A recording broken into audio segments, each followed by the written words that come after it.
Assalamualaikum warahmatullahi wabarakatuh. Bagaimana kabar kalian semua? Anak-anakku kelas 5 yang hebat.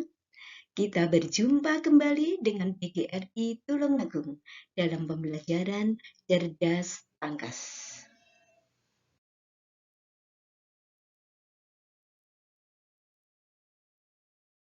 Kita akan membahas tema 5 ekosistem, subtema 3 keseimbangan ekosistem, pembelajaran 1. Pada pembelajaran ini ada dua muatan yang akan kita bahas, yaitu muatan bahasa Indonesia dan muatan IPA. Muatan bahasa Indonesia KD 3.7 dan 4.7. Kali ini kita akan belajar mencari arti kosakata baru dalam bacaan. Ketika membaca suatu teks, terkadang pembaca menemui kosakata baru. Arti dari kosakata baru tersebut dapat ditemukan dalam kamus. Untuk kosakata baru bahasa Indonesia dapat ditemukan artinya dalam Kamus Besar Bahasa Indonesia yang biasa disingkat dengan KBBI. Berikut adalah langkah-langkah dalam mencari arti kosakata baru menggunakan KBBI. 1. Menemukan kosakata baru dalam bacaan. Setelah menemukan, 2. Menentukan kata dasar dari kosakata baru tersebut. 3. Mengidentifikasi huruf pertama dari kosakata baru tersebut. 4. Menyiapkan Kamus Besar Bahasa Indonesia. 5. Mencari arti kosakata berdasarkan kata dasar dari kosakata baru tersebut. 6. Setelah menemukan kosakata baru tersebut, kemudian membaca arti dari kosakata baru tersebut. Kegiatan 1. Nah, sebelum kalian mengidentifikasi kosakata baru, bacalah teks yang berjudul Ekosistem Pantai. Ada 2 paragraf yang harus kalian baca. Nah, setelah kalian membaca, temukan kosakata baru yang ada dalam teks tersebut. Setelah kalian menemukan, carilah artinya pada Kamus Besar Bahasa Indonesia. Selamat mencari. Selanjutnya kita bahas ayo berlatih. Ayo membaca teks berikut ini untuk menjawab soal nomor 1 sampai 5. Di lautan yang menjadi produsen adalah fitoplankton. Konsumen 1 adalah zooplankton, sedangkan konsumen 2-nya adalah ikan-ikan kecil. Konsumen 3-nya adalah ikan-ikan sedang. Konsumen 4-nya adalah ikan-ikan besar. Urutan peristiwa makan dan dimakan di atas dapat berjalan seimbang dan lancar bila seluruh komponen tersebut ada. Bila salah satu komponen tidak ada, maka terjadi ketimpangan dalam urutan makan dan dimakan tersebut. Agar rantai makanan dapat terus berjalan, maka jumlah produsen harus lebih banyak daripada jumlah konsumen ke-1. Konsumen ke-1 lebih banyak daripada konsumen ke-2, dan seterusnya. Sekarang pertanyaan nomor 1.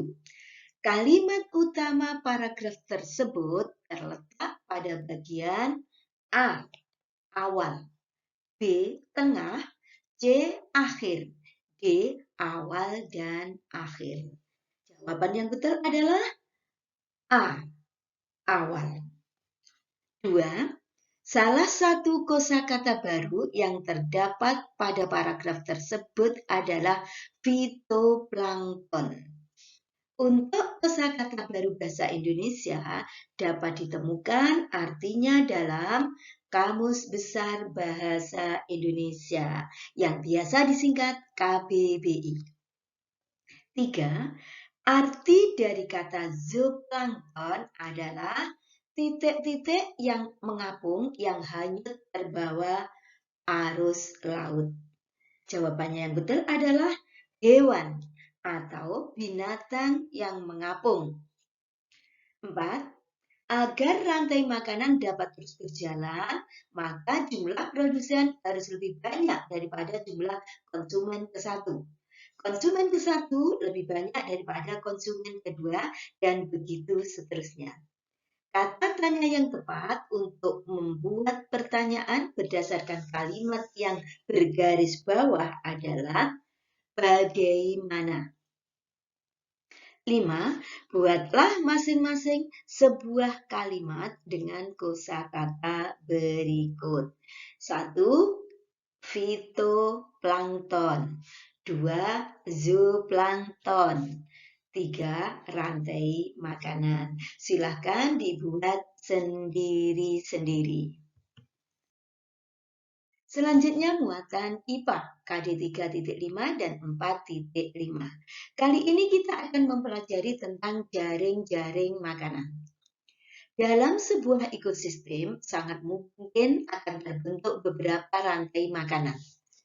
Beberapa rantai makanan yang saling berhubungan akan membentuk jaring-jaring makanan.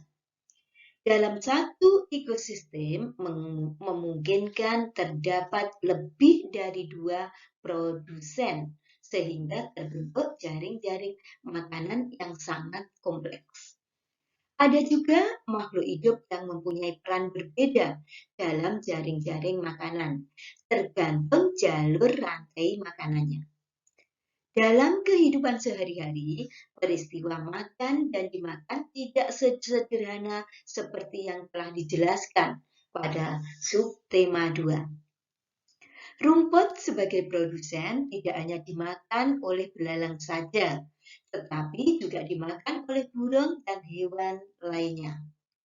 Ular tidak hanya memakan katak saja, tetapi juga memakan tikus, ayam, dan hewan lainnya. Sekumpulan rantai makanan ini saling berhubungan satu dan yang lainnya membentuk jaring-jaring makanan. Contoh jaring-jaring makanan dapat dilihat pada gambar berikut ini. Pada jaring-jaring makanan tersebut terdapat beberapa rantai makanan. Di antaranya adalah 1. Padi dimakan tikus, tikus dimakan elang, elang mati diuraikan oleh pengurai. 2. Padi dimakan tikus, tikus dimakan musang, musang dimakan elang, elang mati diuraikan oleh pengurai. 3. Padi dimakan burung, burung dimakan musang, musang dimakan elang, elang mati diuraikan oleh pengurai. 4. Padi dimakan burung, burung dimakan elang, elang mati diuraikan oleh pengurai. Kegiatan 2. 1. Tentukan sebuah ekosistem yang akan kamu buat jaring-jaring makanannya. Kamu bisa memilih ekosistem sawah, kolam ikan, kebun, atau ekosistem yang lain seperti hutan, laut, dan lain sebagainya. 2. Carilah informasi dari berbagai sumber tentang ekosistem yang kamu pilih. Buatlah sebuah jaring-jaring makanan pada sebuah ekosistem dalam bentuk poster sederhana. Selanjutnya, berilah keterangan yang menarik tentang ekosistem dan jaring-jaring makanan yang telah kamu buat. Selanjutnya kita bahas ayo berlatih. Ayo mengerjakan soal-soal berikut ini dengan benar. 1.